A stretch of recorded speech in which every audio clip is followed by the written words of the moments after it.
Buenas noches a todos los presentes. Vamos a comenzar el webinar del día de hoy, titulado Valoración Ecográfica Integral de Hígado y Vías Biliares en modo B, Doppler y elastografía Shirway, impartido por la doctora Ana Sofía Sánchez Gómez. La doctora Ana Sofía es médica cirujana por el Tecnológico de Monterrey, Campus Monterrey. Tiene una especialidad en imagenología diagnóstica y terapéutica por Universidad de Guadalajara. Ha tenido publicaciones nacionales e internacionales y es especialista en endometriosis y ecosonogramas abdominopélvicos. Entonces, sin más preámbulo, voy a dar la palabra a la doctora Ana Sofía Sánchez Gómez. Les recuerdo antes que tenemos una sesión de preguntas y respuestas ahí habilitada en su aplicación de Zoom.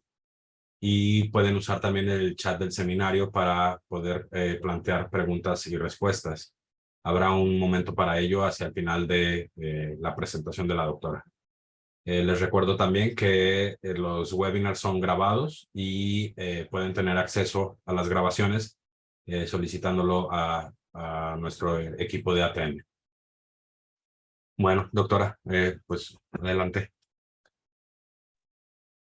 Hola, buenas noches a todos y gracias por acompañarnos. Voy a compartir la pantalla.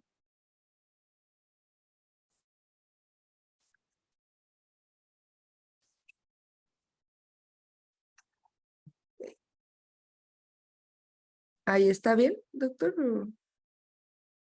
Sí, perfecto. De acuerdo.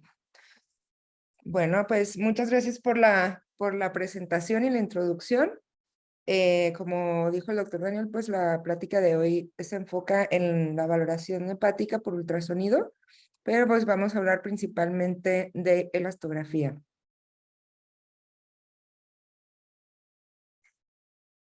Okay. Bueno, un breve temario de lo que vamos a revisar el día de hoy va a ser los antecedentes, el principio físico, la utilidad, las indicaciones y algunos casos en el contexto de la valoración hepática por ultrasonido. Bueno, pues como sabemos, la enfermedad hepática crónica tiene causas muy diversas. Sin embargo, se ha visto en los últimos años que han incrementado en su prevalencia. Es una prevalencia combinada debido a que hay terapias nuevas con interferón, hay vacunación, por ejemplo, para hepatitis y algunas causas de enfermedad hepática difusa han disminuido. Sin embargo, es mucho mayor el incremento que han tenido las otras. Y bueno, como saben ustedes, la evolución habitual de la enfermedad hepática es la destrucción del parénquima con una regeneración subóptima, que esto pues lleva a la fibrosis y eventualmente a la cirrosis, que se complica con hipertensión portal, insuficiencia hepática y carcinoma hepatocelular. Ese esquema pues está muy básico, pero se los pongo porque en la valoración ecográfica va a ser muy importante determinar en qué punto nos encontramos, no solamente desde la imagen, sino de forma global con el paciente, ¿no? Entonces, estas pues van a ser las etapas que tenemos, ¿no? Un hígado sano que tiene menos de 5% de grasa, un hígado graso o con esteatosis, la fibrosis en sus distintos grados, lo cual progresa a cirrosis y a carcinoma hepatocelular en muchos de los casos. Entonces, lo que nosotros queremos en este tipo de estudio es valorar los pacientes que se encuentran en esta etapa, ¿no? ¿Por qué? Pues porque estas etapas son reversibles y también porque se ha demostrado mucha utilidad en el seguimiento también y respuesta a tratamiento de la fibrosis a través de elastografía con ultrasonido. Entonces la vamos a utilizar para estadificación y seguimiento y vamos a ver que va a tener mucha utilidad también en la esteatosis hepática no alcohólica, que actualmente en Latinoamérica representa el 25% de prevalencia. Entonces pues es algo muy significativo, ¿no? Bueno, pues la elastografía hepática es la valoración ecográfica en general, pues es un método no invasivo para detección y estadificación de fibrosis. La biopsia hepática pues va a ser el estándar de oro para el diagnóstico. Sin embargo, pues es imperfecto, también tiene variabilidad interobservador y pues como sabemos tiene muchas complicaciones, ¿no? Las complicaciones de una biopsia hepática, sobre todo en un paciente con un hígado patológico, pues van desde el dolor y sangrado hasta fístulas, infecciones y pues puede terminar también en muerte. La definición de la elastografía hepática, pues es un método no invasivo para el diagnóstico de fibrosis desarrollado a partir de las limitaciones encontradas con la biopsia, que era lo que comentábamos ahorita. Tanto la biopsia como los marcadores serológicos y las modalidades de imagen tradicionales están limitadas a la hora de compararlos con la elastografía. Ahorita vamos a ver exactamente de qué estamos hablando, porque también es importante definir el tipo de elastografía que vamos a usar para estos casos. La elastografía shear wave o por ondas de choque es en la que nos vamos a enfocar el día de hoy.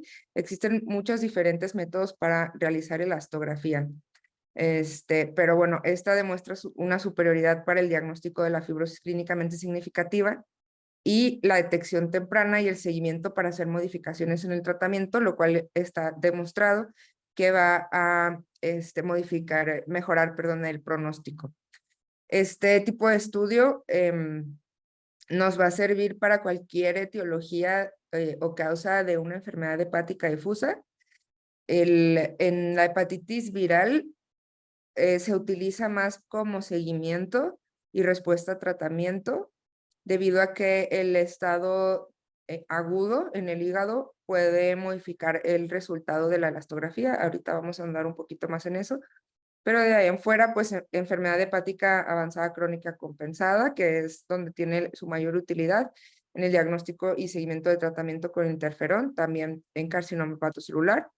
La enfermedad hepática difusa asociada a cardiopatía, esto también importante. La congestión cardíaca, como sabemos, pues condiciona fibrosis hepática, entonces detectarlo a tiempo puede llevar a un cambio en el tratamiento y mejorar en el pronóstico.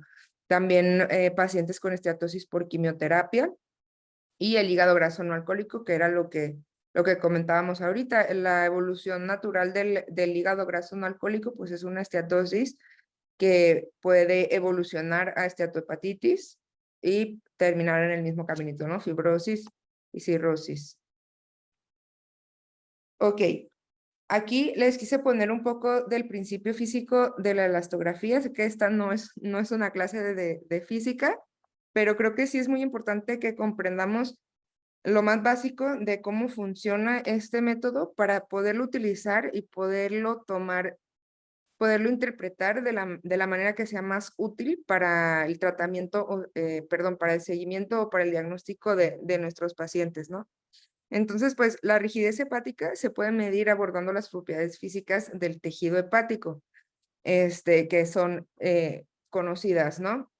Entonces, ¿qué es lo que vamos a medir? Bueno, hay dos grandes grupos de elastografía que van a usar este principio de medir la rigidez hepática. Una de ellas es la extensión de la deformación del tejido por aplicación de una fuerza mecánica externa, que es lo que le llamamos elastografía strain o por deformación.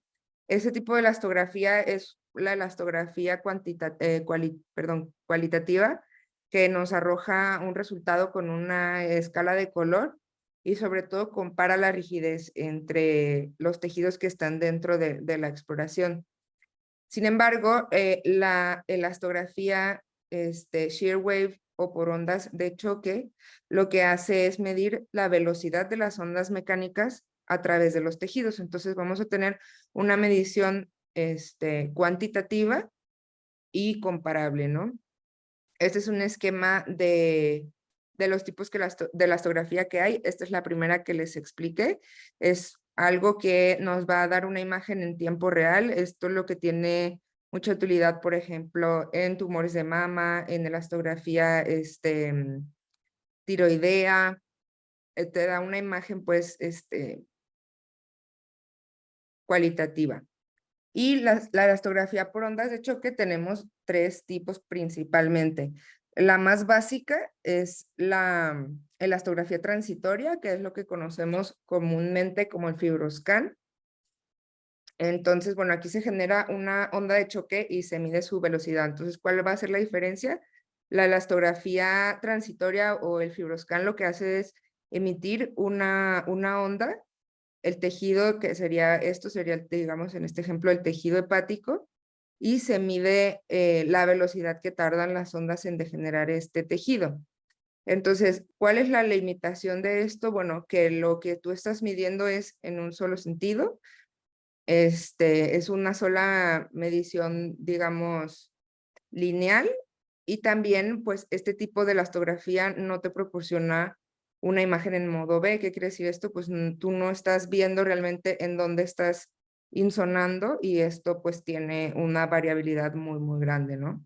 Y la elastografía, shear wave que conocemos por ultrasonido, hay dos tipos principalmente, ¿no? El que es en un solo punto, que es la más básica, y aquí la gran diferencia con la transitoria es que en este tipo de elastografía la onda de choque viaja también en sentido longitudinal. Entonces nosotros insonamos el tejido y tenemos una medición de la velocidad de las ondas de choque que se emite por los pulsos del ultrasonido, que se extiende en el sentido longitudinal del tejido. Y aquí la diferencia que vamos a tener es que la de punto, pues mide, como lo dice su nombre, en un solo punto del tejido que estamos insonando, y la 2D va a medir en distintos puntos, tiene muchos focos, y los va a medir todos al mismo tiempo, ¿no? Entonces, pues la medición y la cuantificación es muchísimo más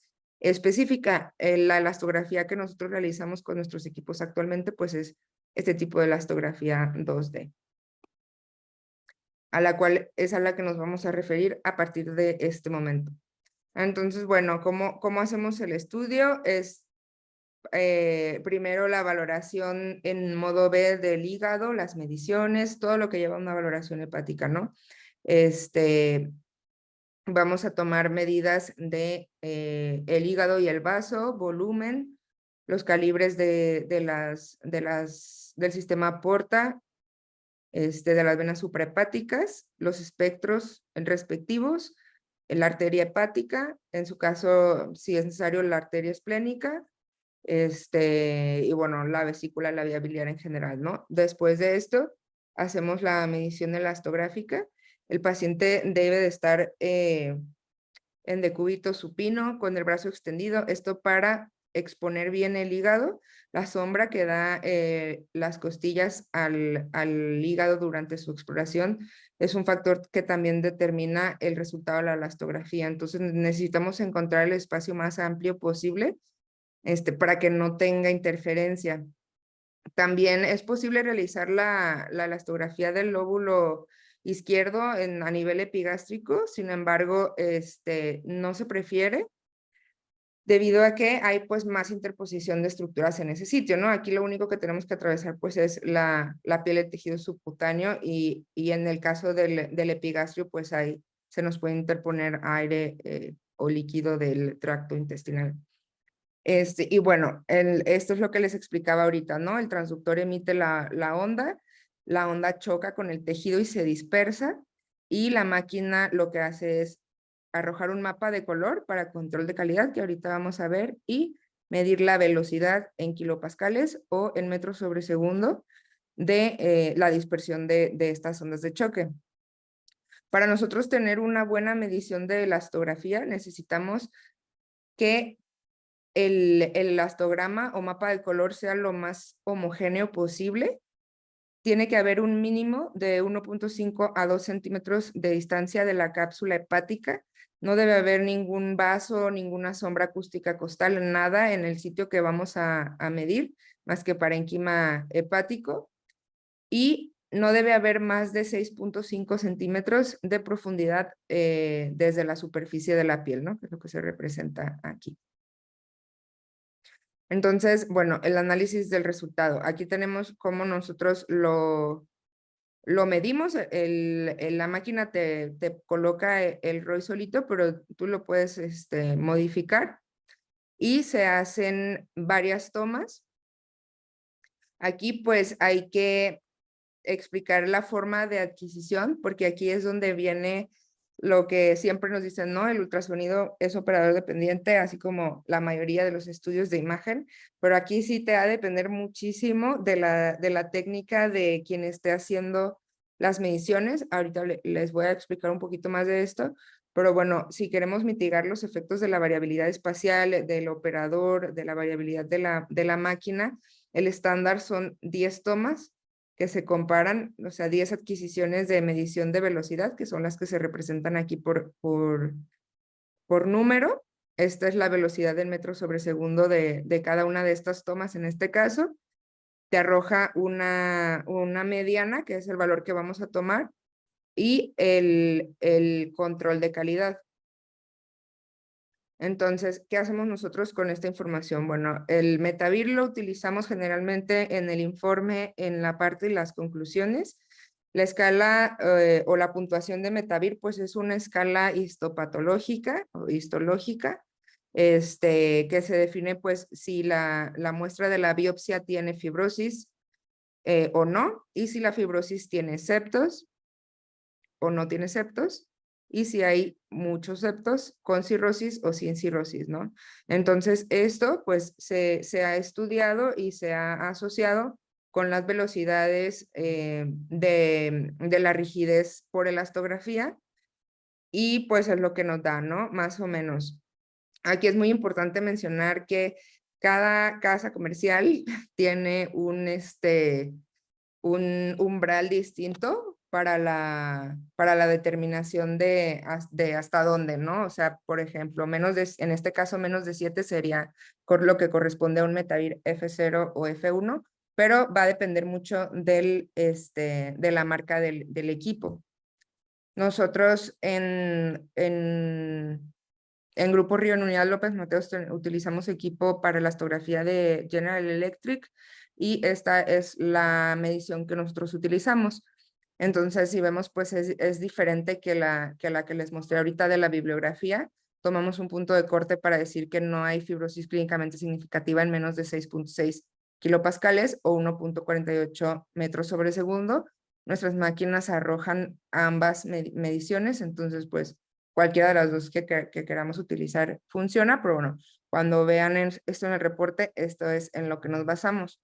Aquí les quise poner esa tablita en donde se compara la sensibilidad, especificidad y valores predictivos de la elastografía. Y esto es muy importante, ¿por qué? Porque si se fijan aquí, la sensibilidad y la especificidad de este método es mayor en etapas más altas. ¿Por qué? Pues porque si tenemos un hígado muy fibroso, pues está fácil, ¿no? Una cirrosis, pues no necesitamos una elastografía para saber que el hígado está cirrótico, ¿no? Ni una biopsia. Entonces, ¿a qué se debe esto? Es la variabilidad que hay en las tomas. ¿Cómo controlamos la calidad de las tomas? El IQR, que va a venir en el informe, te lo arroja la máquina y es el rango intercuartil. Es la medición más importante que tenemos para el control de calidad, y debe de ser menos del 15% si estamos valorando en metros sobre segundo, o menos del 30% si estamos valorando en kilopascales. Esto porque la conversión, como sabemos, no es lineal, entonces va a depender de en qué unidad no los estén reportando. Para aumentar la sensibilidad y la especificidad de este método, se requiere al menos un ayuno de 6 horas, el abordaje, como les comentaba, intercostal. La apnea debe ser espontánea, porque normalmente nosotros a la hora de explorar en modo B-hígado pedimos al paciente que inspire, sostenga la respiración. Esto disminuye el movimiento del diafragma y podemos hacer nuestra revisión. Sin embargo, si nosotros hacemos esto de esta manera, es más probable que el paciente se mueva o pierda la inspiración o quiera aguantar un poco más. Entonces, las apneas espontáneas nos permiten una medición más clara y con menos movimiento. El movimiento del paciente o el movimiento dentro de los vasos o el movimiento en donde esté va a alterar la medición de la velocidad de la onda de choque. Entonces, también la posición del ROI, como veíamos ahorita, la profundidad del ROI es súper importante.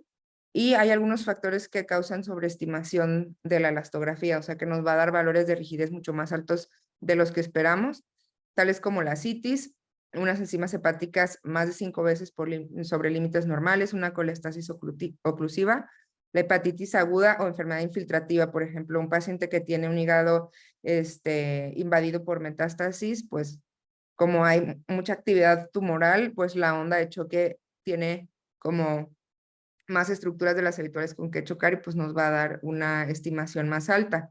Entonces decimos, bueno, pues si tenemos una enfermedad, un enfermo hepático y pues generalmente se asocia, ¿no? Esto con la enfermedad hepática, pues sí. Sin embargo, lo que les comentaba al principio, ¿no? El paciente que estamos buscando para este estudio es un paciente en tamizaje, un paciente en prevención, un paciente con fibrosis, un Netavir menos de 3, de F3, donde se pueden beneficiar del estudio, ¿no? Generalmente los pacientes en esta etapa, pues no tienen estos criterios. Aquí lo que les mencionaba de las máquinas, para la confiabilidad del método, que aquí pues es lo que el IQR debe de estar en menos de 30%. Nosotros tenemos máquinas GE y Affinity de Philips que manejan un umbral igual para control de calidad de elastografía. Y bueno, esta imagen se las quise poner nada más es una imagen de la bibliografía también, para que vean cómo pues las distintas marcas comerciales van a tener diferentes maneras de medir, de posicionar el ROI. Algunos traen ya cosas automáticas, otros se puede o no hacerlo automático. Lo importante es que todas nos van a dar velocidades, nos van a dar un promedio de la velocidad o la mediana, nos van a dar, en este caso aquí viene el IQR. Acá viene la medición del estándar. Aquí también nos ponen el IQR, que vemos aquí, por ejemplo, 14%, que sería correcto. En kilopascales recordamos que debe ser menos del 30, entonces está bien. Sin embargo, en todos, la profundidad y el tomar una muestra, como se muestra en estos casos, en donde no hay cruces vasculares, sobre todo, pues va a ser crucial, ¿no? Hay algunas casas comerciales que te dicen que te pongas lo más cerca de la cápsula posible. Normalmente es más problema estar más profundo que superficial. Entonces, bueno, si lo ven más arriba o más anterior, pues no pasa nada, pero si no debe estar profundo. Y bueno, aquí la justificación de todo esto, ¿no? Esa tablita es de un metaanálisis que se hizo en 13 estudios, de 13 estudios con más de 2,000 pacientes que tenían biopsia como estándar de referencia y comparativo con elastografía por resonancia. Entonces, es un metaanálisis de 3 métodos en donde tenemos en la elastografía 2D por ondas de choque o shear wave, que es la que vamos a utilizar, pues valores aceptables, ¿no? Para diagnóstico y muy comparables con la biopsia. Bueno, ¿a qué limitaciones nos podemos enfrentar? En un inicio, pues las mismas que con cualquier ultrasonido, ¿no? Movilidad del paciente, la sombra la sombra acústica que te den los espacios intercostales. Sí, el problema de la citis pues es la dispersión de las ondas, el posicionamiento, la apnea, todo esto que ya mencionamos que pues puede alterar el resultado. Sin embargo, esto no quiere decir que si el paciente tiene, por ejemplo, sus pruebas de función hepática, sus enzimas hepáticas más de 5 no se puede hacer. No, claro que se puede hacer. Sin embargo, tenemos que tener cuidado a la hora de asociar el resultado del ultrasonido con el resultado del laboratorial, ¿no? Y si le vamos a dar seguimiento, pues entonces, si lo vamos a utilizar para seguimiento, tomar en cuenta el nivel en el que se encontraban las enzimas hepáticas en el basal y en los subsecuentes. Y de esta forma, pues tenemos como un punto de referencia. Entonces, bueno, ¿qué vamos a hacer en la valoración hepática integral? Que es la propuesta que tenemos. La valoración morfológica de la vía biliar, donde vemos una descripción y delimitación de si hay lesiones focales o difusas, se caracteriza morfológicamente el vaso, el hígado y lo visualizable del páncreas. La volumetría de la vesícula con descripción de sus lesiones ocupativas, la vía biliar intra y extrahepática.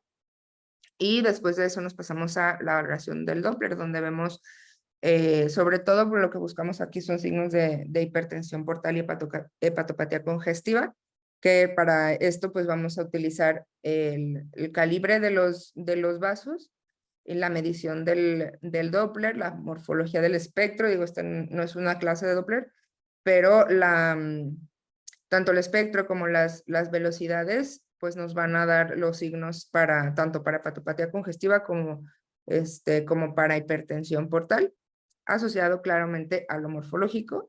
El tercer paso pues es la elastografía, donde medimos la rigidez hepática, y pues los laboratoriales, ¿no? Que siempre nos van a dar una imagen muy clara de cómo está nuestro paciente. Ok, entonces, ¿qué quiere decir todo esto? ¿Cómo lo vamos a ver? Aquí es donde les traje algunos ejemplos de pacientes que he visto en los últimos días, para que quede un poquito más ejemplificado, ¿no? Para cómo queda.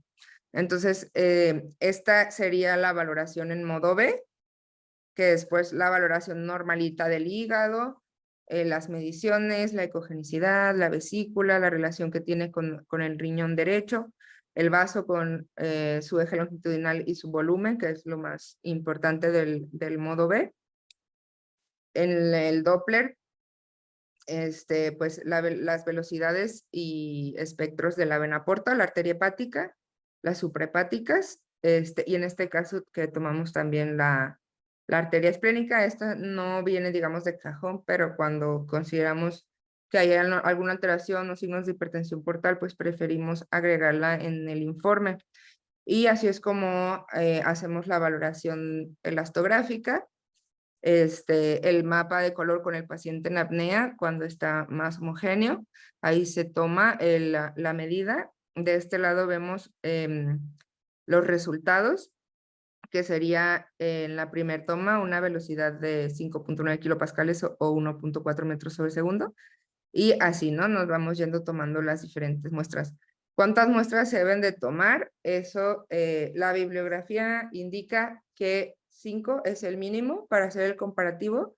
Sin embargo, pues nos vamos a basar en lo que nos indique la casa comercial, ¿no? En el caso de GE, nuestra máquina dice que deben de ser 12 mediciones.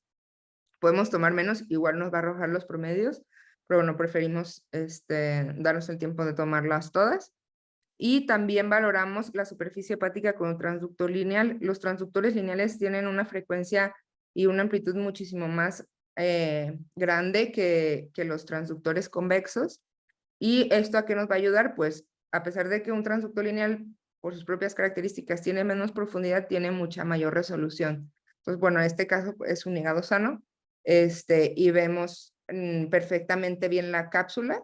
Y aquí en un hígado con esteatosis, fibrosis, cirrosis, pues es una información muy útil sobre el estado físico de la superficie hepática. ¿Qué es lo que nos arroja entonces todas las mediciones que tomamos, ¿no? Esto es lo que vemos nosotros a la hora de hacer la interpretación. Si se fijan aquí, vienen todas las velocidades del 1 al 12, tanto en metros sobre segundos como en kilopascales, y nos arroja aquí la mediana, ¿no? Entonces, en este caso serían 5.5 kilopascales, que sería un METAVIR F0 a 1, y el IQR de 6.9%, que es muy bueno, ¿no? Igual en velocidad del metro sobre segundo, también nos va a dar el mismo resultado, la mediana y el radio intercuartil para nuestro control de calidad. Pues es otro paciente, igual toda la valoración en modo B. la valoración de la superficie hepática, la valoración de la elastografía, el resultado de la elastografía. Y aquí les quise poner uno de mis informes, nada más para que se den una idea de cómo viene, ¿no? A veces nosotros ponemos un montón de información y podemos no darnos a entender, pero también para que ustedes puedan ver como en qué fijarse para saber si su estudio es confiable o no, ¿no? Independientemente de dónde se haya realizado. El informe debe de llevar toda la descripción del modo B y del Doppler, pero pues debe incluir, por lo menos en una de las dos medidas, la velocidad promedio. En este caso yo lo puse en kilopascales y en metros sobre segundo para que como les sea más útil, lo puedan decidir, y el estándar de calidad, ¿no? Que en este caso fue de 13.7% y de 7%, que es muy bueno. Aquí le puse yo en la conclusión primero pues la elastografía, porque era a lo que mandaban a la paciente en este caso, y por los demás hallazgos. Este es otro paciente reciente. En realidad esto pues es lo mismo, pero este paciente tenía un resultado patológico. Aquí vemos las velocidades, cómo están súper altas todas. Sin embargo, pues el rango intercuartil está muy bajito, lo que nos habla de que esta medición es confiable. Acá está en metros sobre segundo, igual 1.1, pues no es nada, ¿no? Este es el informe de este paciente, en donde sí reportamos un hallazgo patológico en la elastografía,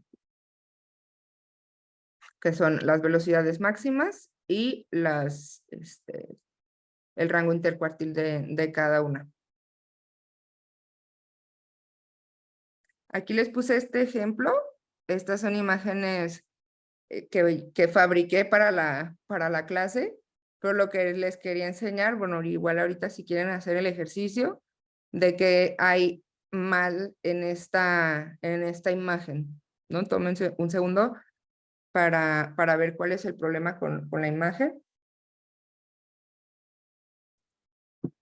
Y bueno, como pueden ver, pues la caja, el rollo está angulado, el color no es homogéneo. Aquí estamos agarrando una suprahepática, por eso esta parte se ve más roja, que en esta escala de color vemos que en este caso el rojo es más rígido y el azul es más suave. Entonces, pues esto es demasiado contrastante, ¿no? Aparte, está demasiado profundo la muestra. Entonces, esta paciente, que fue mi voluntaria, es la misma paciente asintomática con dos mediciones que distan pues muchísimo, ¿no? 35 kilopascales versus 4 kilopascales, pues eso es clínicamente no significativo a cirrosis. Entonces, depende quién haga el estudio, definitivamente, ¿no? Hay que hacerlo bien, hay que tomarse el tiempo, hay que respetar las apneas, y revisar al final cómo nos quedaron nuestros índices. Las máquinas te permiten volver a hacer las mediciones, que fue lo que hice aquí. Estas son las mediciones iniciales que le hice yo a ella, que nos dan una mediana de 1.27 metros sobre segundo, completamente normal, con un índice intercuartil de 4.1% o de 8.3% en kilopascales, que fueron 4.87. Si recordamos la tablita del proveedor, pues esto entra en un hígado sano. Entonces después hice las mediciones. Aquí lo que hice fue no modificar el ROI, sino dejarlo nada más como te lo arroja la máquina, ¿no? El automático. Entonces, pues aquí estas son las mediciones iniciales, que son las que acomodamos, y estas son las mediciones automáticas. Entonces, si se fijan aquí, la mediana pues es de 8.2, que ya entra en un F3 y pues dista mucho de las medidas que teníamos en un inicio, ¿no? Y el IQR, pues altísimo, definitivamente, ¿no? Porque dejé que la máquina lo hiciera solita y pues la variabilidad que existe entre muestras es amplísima. Lo que quería mostrar con este ejemplo era cómo del mismo paciente pues podemos tener un resultado súper diferente dependiendo de la técnica que haya sido empleada para hacer la revisión y cómo ustedes pueden verificar la calidad de ese estudio, ¿no? Lo ideal es que se entregue la imagen de la adquisición, al menos una. Yo particularmente sí entrego todas las mediciones, por supuesto que no es necesario, pero por lo menos en el informe sí debe de venir la mediana y el índice, el radio intercuartil.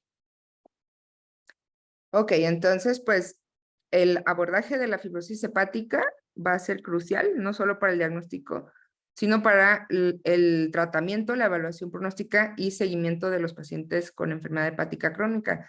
Como vimos, pues a pesar de que la biopsia hepática se considera tradicionalmente como el estándar de oro para el diagnóstico de la fibrosis, pues las técnicas no invasivas como la elastografía, específicamente 2D en shear wave, con la técnica correcta, pues cobra mucha importancia, ¿no? Porque tiene un resultado que es comparable al de la biopsia, más o menos el 90% de sensibilidad y especificidad, y pues nos ayuda a cuantificar la rigidez y la fibrosis, ¿no?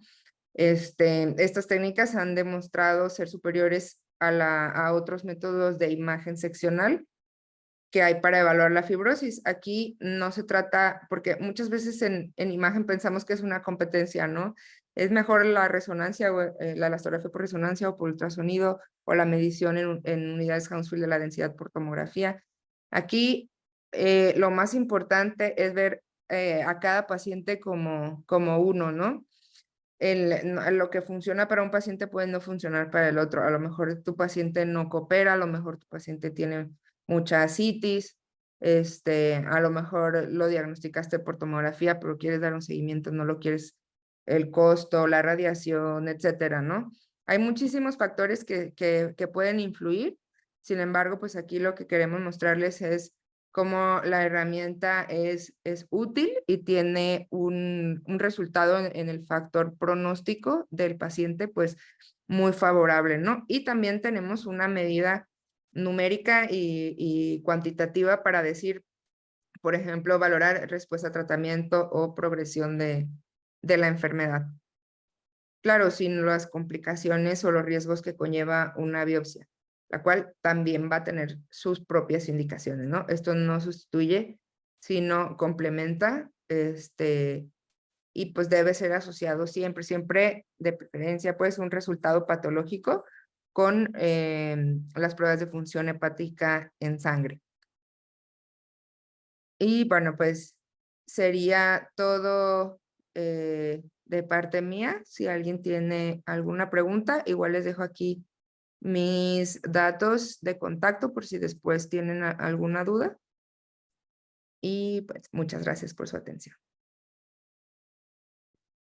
Muchas gracias, doctora Sofía Sánchez.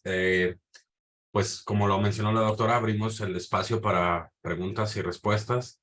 Pueden usar el chat del seminario o el área específica de preguntas y respuestas.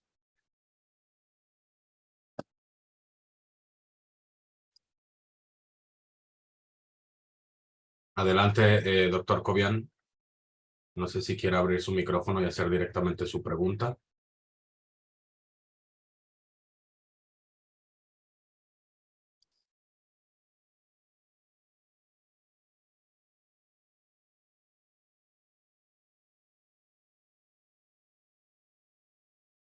Parece ser que levantó la mano para hacer una pregunta, pero salió de la plática.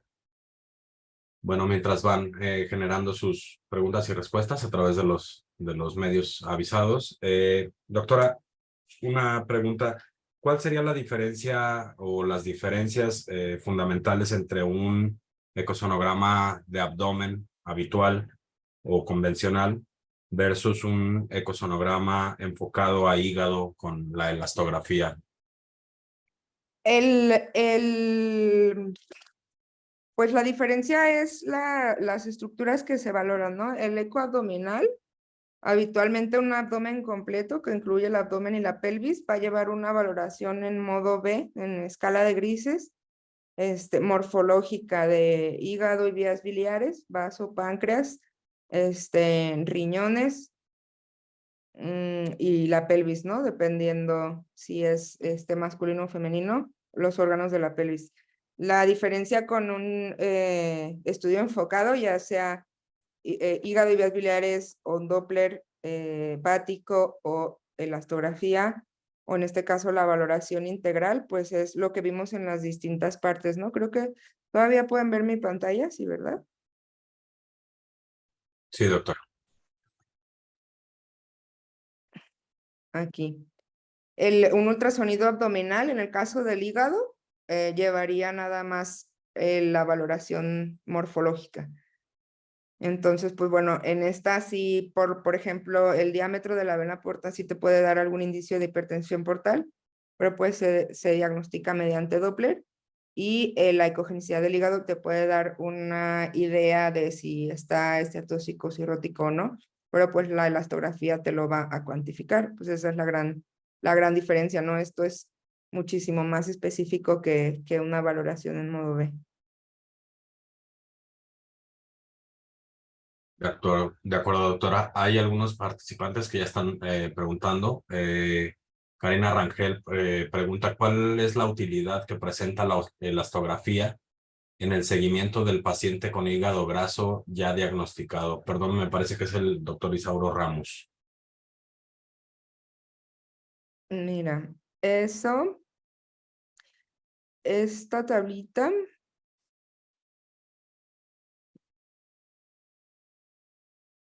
esta.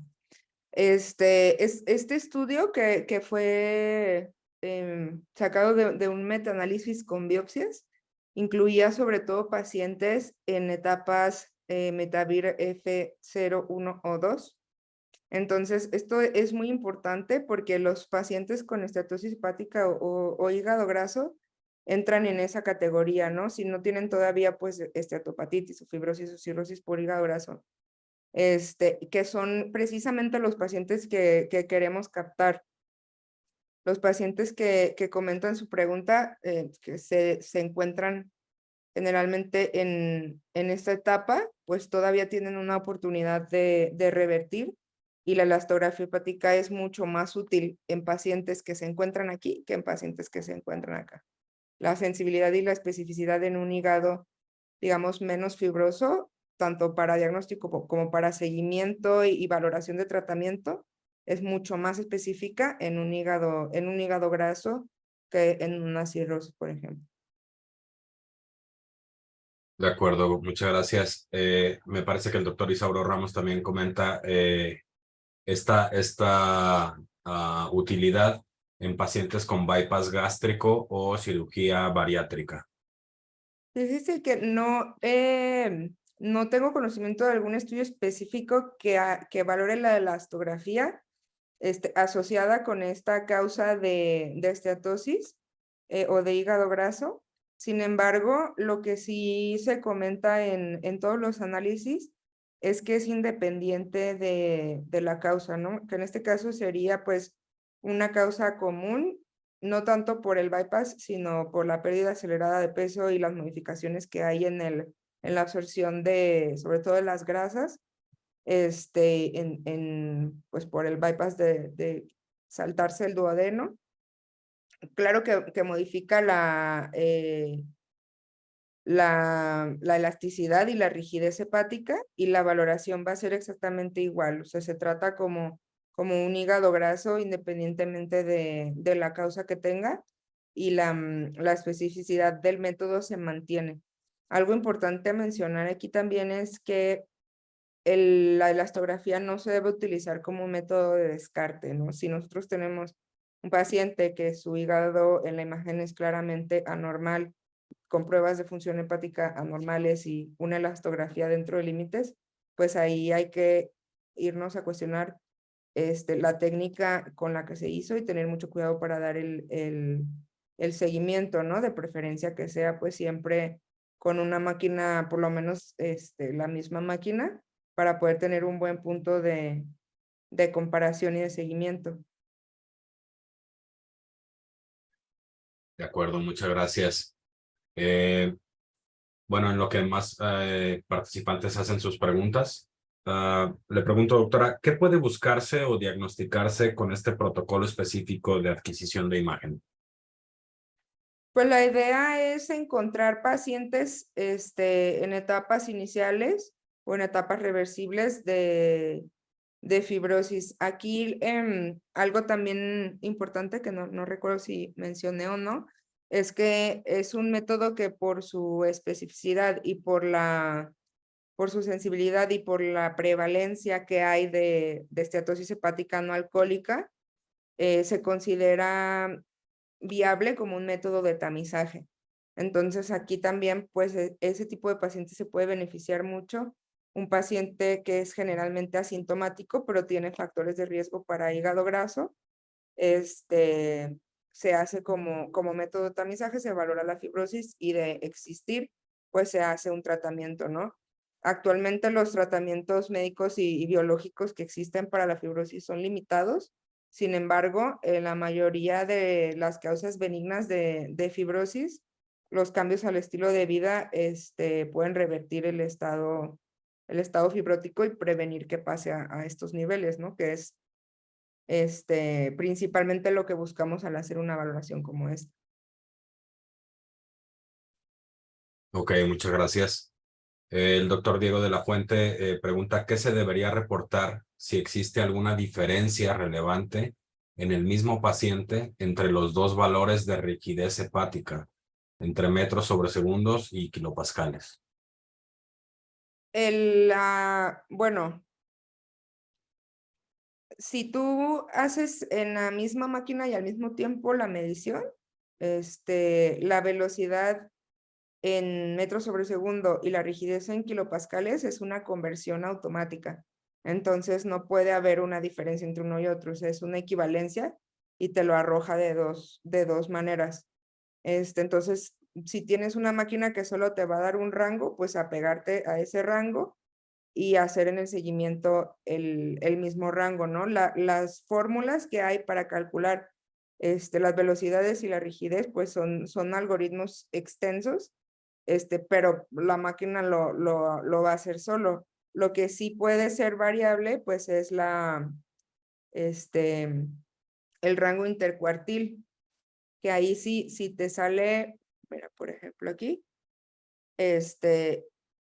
si vemos en la hoja de trabajo que arroja la máquina, las velocidades son, o sea, estas tomas en velocidad son exactamente las mismas tomas que estas en rigidez. O sea, son 12 tomas diferentes que la máquina te da velocidad y rigidez automáticamente. Y aquí te da el rango intercuartil. Si esto te sale en más de 15 o cercano al 15, por ciento, o el de los kilopascales en más de 30 o cercano al 30, ahí lo que tienes que hacer es repetir. Si te fijas aquí en la hoja de trabajo, aparecen diferentes columnas precisamente por eso, porque uno podría también mover el ROI, ¿no? Digamos, manipular el resultado para que te salga como tú quieres, pero pues eso no sería correcto, ¿no? Se debe de ser donde sea más homogéneo y una muestra suficientemente grande para encontrarlo. Y si no te sale bien, pues tienes otra vez y otra vez y otra vez para tomarlo hasta que tengas un resultado más confiable. En el ejemplo acá que puse del que estaba mal tomado en la misma paciente, es este. Sí, me parece que es eso. Es aquí, por ejemplo, sale las medidas que tomé en un inicio, que son muy homogéneas, 4, 5, 5, 4, y acá son las que tomé la segunda vez. al final el resultado va a ser un promedio de cada vez que lo tomes. Entonces, si te sale esto alterado, pues es donde puedes repetir en esta marca hasta 6 veces la medición para que te salga. Si no, pues no es confiable y lo reportas como no confiable. Ok, gracias. El doctor Omar Sandoval desde Monterrey pregunta, en un paciente con factores de riesgo para esteatosis o enfermedad hepática, ¿con qué frecuencia se recomienda realizar o solicitar el tamizaje para seguimiento y o detección? Pues la indicación ahí, bueno, mi respuesta sería en todos.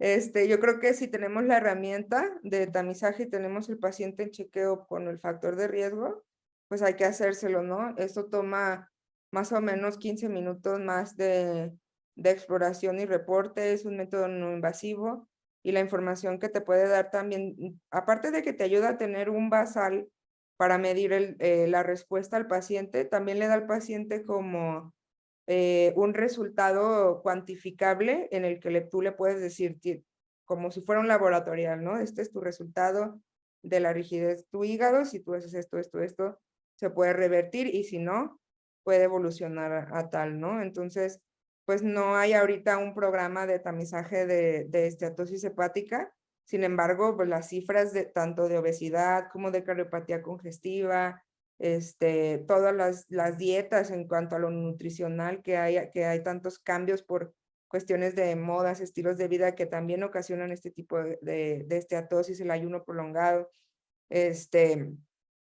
Pues aquí tienes como una herramienta que te puede dar un número del cual partir para un tratamiento y una medida, digamos, una reglita, una vara para decir esto está funcionando o no está funcionando y pues ahí ya adaptar a tu tratamiento a tu paciente. Ok, entonces, ¿habría periodos que usted recomendaría entre estudios? Es decir, para un paciente, ¿con qué frecuencia debería de hacerse para ver la evolución o la estadificación? Pues es más o menos lo que toma en regenerarse, digamos, el hígado. Va a depender muchísimo de cada paciente, de sus comórbidos, de si tiene alguna otra causa de falla hepática, si ha tenido hepatitis o no. Entonces eso ya va a ser cuestión de los signos clínicos, y laboratoriales. Yo lo que recomendaría sería si tenemos un cambio, ya sea en la exploración física o en el resultado del laboratorio, que sea significativo, entonces creo que sería el momento correcto para repetir la elastografía y asociarlo con la evolución del paciente. Ok, muchas gracias. Una pregunta, doctora. Eh, pues estamos o somos parte de una cultura que de acuerdo a distintos factores, pues presentamos dificultad respiratoria o obesidad u otros factores clínicos para que pudieran intervenir de manera complicada en la adquisición de las muestras de elastografía, porque deben de hacerse aguantando la respiración o en apnea, ¿no? Eh, ¿Qué puede recomendar en este tipo de pacientes si es un factor importante o determinante la obesidad o la dificultad respiratoria para este tipo de estudios? Pues depende de la causa de la dificultad respiratoria, pero por ejemplo en el caso de la obesidad, ahí sí te va a depender mucho la tecnología de la máquina que tengas para hacer el eco.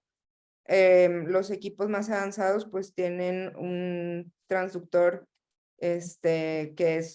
puede ser volumétrico, puede ser matricial, tienen protocolos de mayor profundidad, y pues esa potencia te disminuye el artefacto del panículo adiposo en el paciente obeso. En el paciente que no tiene la capacidad de hacer apneas, bueno, primero, súper importante explicarle al paciente lo que vas a hacer, ¿no? Yo sí les digo, ya que termino de hacerles el Doppler y el modo B, les vuelvo a explicar cómo funciona la elastografía y les explico por qué es importante la apnea. Yo he notado que cuando el paciente comprende la razón de lo que estás haciendo, coopera mucho mejor que si no lo comprende, ¿no? Que si nada más te tiene que creer, digamos, si ya dice, ok, es lógico esto así, entonces cooperan mucho mejor y la mayoría de los pacientes va a poder hacerlo. En realidad, el tiempo de apnea que se requiere para hacer la medición son como 2 segundos. Entonces, sí, si tienes un paciente que te aguanta más tiempo, pues puedes hacer más mediciones en una sola apnea. Pero si el paciente no aguanta nada de apnea, 1 segundo, 2 segundos que tengas un rango de confiabilidad adecuado y un mapa de color homogéneo y la tomas y otra vez. Entonces, pues ese paciente va a tener que hacer 12 apneas, pero 12 apneas muy pequeñitas que no, normalmente no son tanto problema. Digamos, en lo general o en la inmensa mayoría de los casos no resultan un factor determinante para no Aparte, hacer el el estudio. paciente no requiere, por ejemplo, una colangioresonancia, ¿no? Que necesitas que tu paciente te haga una apnea mínimo de unos 10, 15 segundos, pues claro, ¿no? Ahí sí, si el paciente está insuficiente o si trae aparte de derrame pleural o un montón de citis, pues sí, ¿no? El paciente no sostiene la respiración ni el resultado del estudio se afecta. Pero aquí las apneas son apneas espontáneas, o sea, el paciente no necesita tomar aire ni sacarlo, solamente dejar de respirar 1 o 2 segundos. Si el paciente se te cansa, pues puedes esperar un poquito y luego otra vez.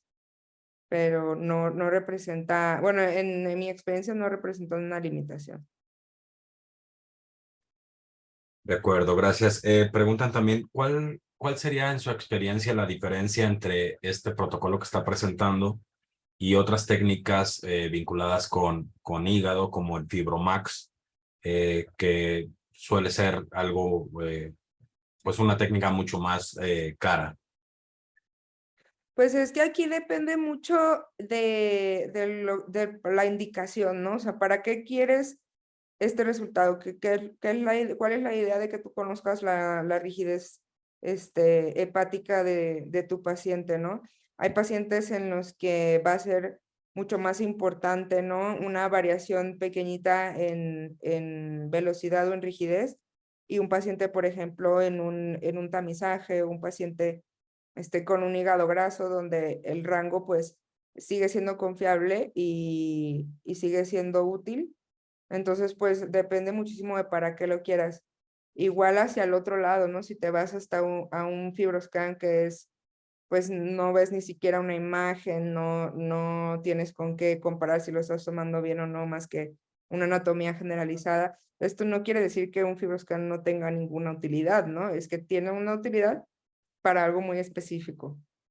Entonces, aquí el 2D de Shear Wave se toma como un punto de partida, que es suficiente, con una sensibilidad y especificidad de más o menos el 90% en pacientes de entre Metavir F0 a 3. Entonces, pues, de ahí para arriba, pues mejor, pero no, realmente no es indispensable. De acuerdo. Pues en lo que los integrantes muestran más preguntas al respecto. Pensando en la palabra integral de esta plática, de este protocolo integral, pues también existen pruebas laboratoriales que pueden pedirse para la misma visita del paciente, que darían un poco más de información global del estudio del paciente. ¿Qué pruebas laboratoriales recomienda para poder hacer esta valoración integral? Pues el mínimo indispensable son las pruebas de función hepática, enzimas hepáticas y deshidrogenasa láctica y bilirubinas. Pero bueno, también digo, creo que a lo mejor soy un poco repetitiva, pero sí, pues va a depender del paciente, ¿no? De sus factores de riesgo. Si tienes un paciente con una insuficiencia cardíaca congestiva, pues también te puedes ir agregarle estudios de ese tipo. Si es un paciente en tamizaje o un paciente con obesidad, o el caso, por ejemplo, del paciente que me mencionaban con un bypass gástrico, pues también asociar con un perfil de lípidos y una química sanguínea resulta de mucha utilidad, porque ahí ya puedes ver un paciente que está, por ejemplo, con una esteatosis hepática severa o con fibrosis, pero no tiene ninguna alteración en su perfil de lípidos, pues a lo mejor le vas y le buscas otra cosa, ¿no? Igual el panel viral de hígado, porque una infección aguda o una hepatitis aguda te va a dar un resultado elastográfico patológico, te va a dar una sobreestimación. Entonces ahí, por ejemplo, si tú estás sospechando que tu paciente puede tener una alteración hepática por virus, de hepatitis o hepatitis autoinmune en una fase aguda, pues ahí está, ¿no? Lo asocias el resultado con el laboratorial y de ahí se toman las decisiones. De acuerdo, muchas gracias. No sé si alguno de los asistentes tenga alguna pregunta.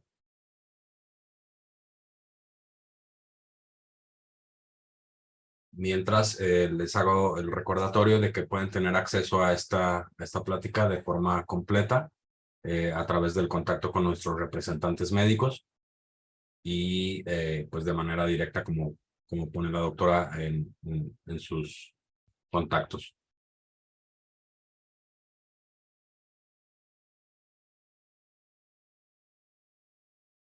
Doctora, pues parece no haber más preguntas al respecto.